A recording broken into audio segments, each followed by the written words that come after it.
closely of what unfolded during those two so-called operations, really massacres. They approximate roughly what Israel is doing now, but Israel is now conducting itself on a more intense scale, and probably it's fair to say on a qualitatively more intense scale. But the actual tactics, if you go back to those two other so-called operations, the tactics don't differ. What I think does differ this time is the objective. In Operation Cast-Lead and Operation Protective Edge, the goal was to terrorize the Palestinian population in Gaza, as well as regional actors, into submission and a feeling of futility. In this particular operation, the goal has escalated, and it seems to be an effort to ethnically cleanse the northern sector of Gaza and then declare it Israel's new security zone.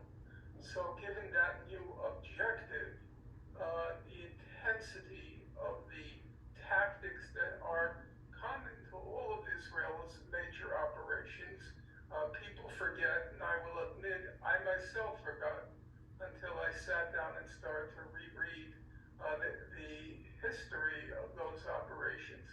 The tactics don't really differ. The targeting of civilians, the telling of civilians to flee when there's no place to flee, the flattening of infrastructure, civilian hospitals, ambulances.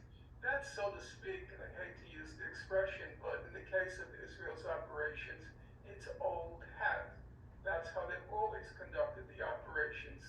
And the fact of the matter is, in my opinion, and I can't say I can prove it, it's simply based on my knowledge of the subject matter, if in 2009 or 2010, Israel had been even remotely held accountable for its criminal actions against the people of Gaza, had there been any accountability, it's forgotten that even in the Goldstone report by Richard Goldstone, the Goldstone report, he described the blockade of Gaza as a possible crime against humanity.